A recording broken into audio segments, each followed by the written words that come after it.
Hello, my name is Richard Anthony Marca, and this is the Sprint 2 review for our capstone project.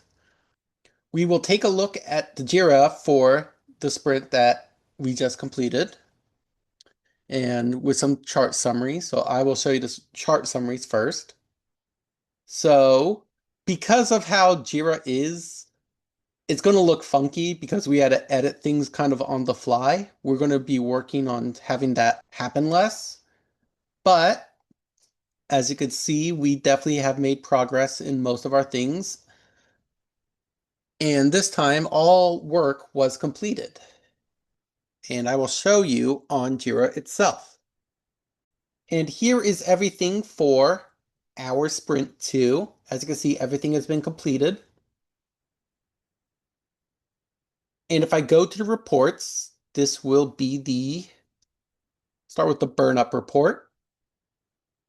As you can see, the story points are scattered because for some reason, some of the story points went to the negatives. I'm not sure why. And this is a live view of the burn down chart. Story points and work item count.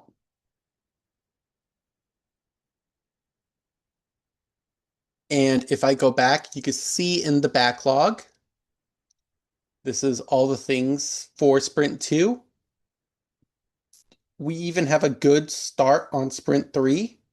So the retrospective review is very similar, but we have noticed a need for improvement in having to assign tasks earlier in the sprint. The issue in this sprint that we noticed was that tasks tend to have been assigned a day-by-day basis. So as you will see for the next sprint, we have a lot of things planned now versus having it planned later. And here is a breakdown of labor. So as you can see, we all were able to complete our story points. And this time, my main tasks were more about scaling. So we could scale the map and we could scale the robot itself. Also, there was a display of the LiDAR sensors, which is not a lot of things right now, but it's mostly for Sprint 3, where we're going to be implementing a lot of that logic. And we also are adding obstacles to the simulation. And here is a live demo. One of the main things that we added, I actually commented out some of the dynamic mapping because we're going to have a first part before the washing starts. We are going to have the robot actually map things, which it's not doing right now because it's kind of breaks it without it having the actual sensors on it. So that's something that's being worked on later. This is for like scaling based off of the sensors.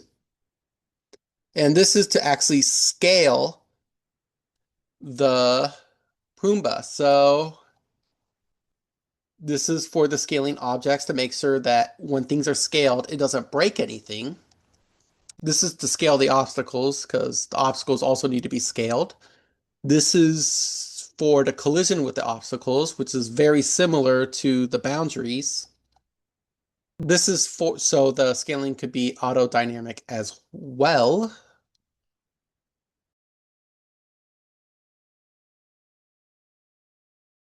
This is to draw the obstacles. This is a change for being inbound, so that way it's not just the boundaries, it's also the obstacles that are affected by it. And that's for going left or right, and this is going forward and backward.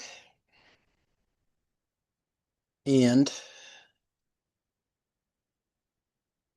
if I scroll down even more, that's some of the older stuff. This was to hide the caster, but we still need the caster for doing the radius stuff and degrees. So now it's just hidden, so you don't see a little bump on the front. And that should pretty much be it for the code changes.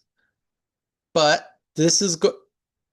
So I will do this several times with different scale factors. Now, if the scale factors are too extreme, it does tend to cause issues. But there are extremes that will never happen. So if I run this,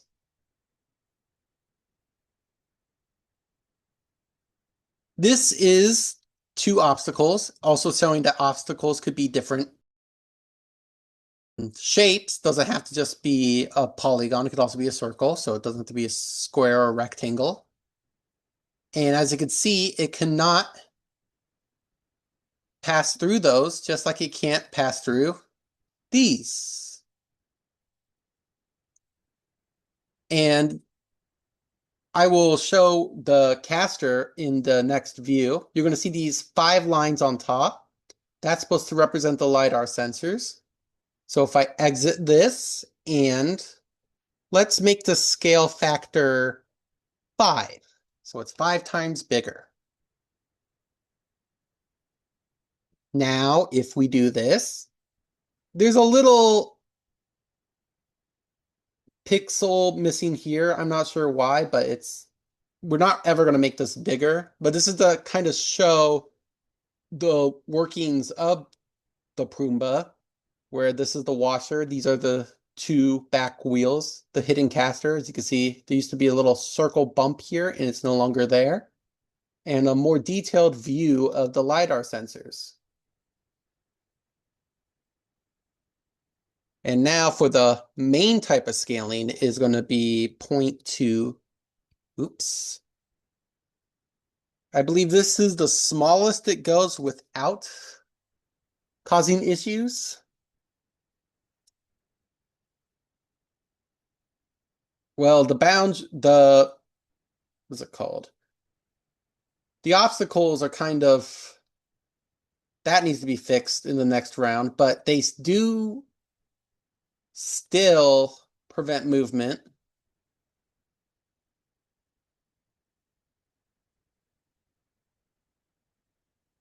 But as you can see, it's a lot smaller, and not just the Roomba being smaller, but even the trail being smaller.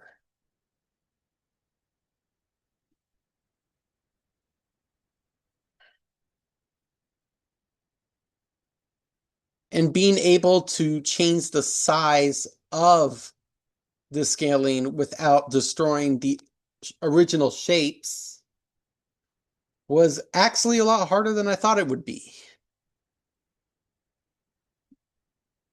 And now we will take a live look at what is planned for Sprint 3.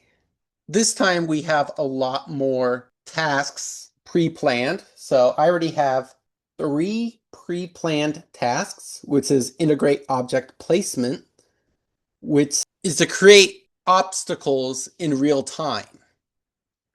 For example, if someone starts stepping in front of the robot when it's cleaning, it's be able to detect that. Also, we're going to have a LiDAR mapping logic, so we'll have better logic to map the area with the LiDAR sensors or the lines in front. And then we're also going to create a scale distance system. Due to how this was originally created, nothing is really perfectly to scale, but we are going to work on that. And even if we can't get a perfect scaling system, we could get as good of an estimate as we can where it will be able to do what is needed to be done. And that is it for this sprint. Thank you for listening, and I will update you on the third one.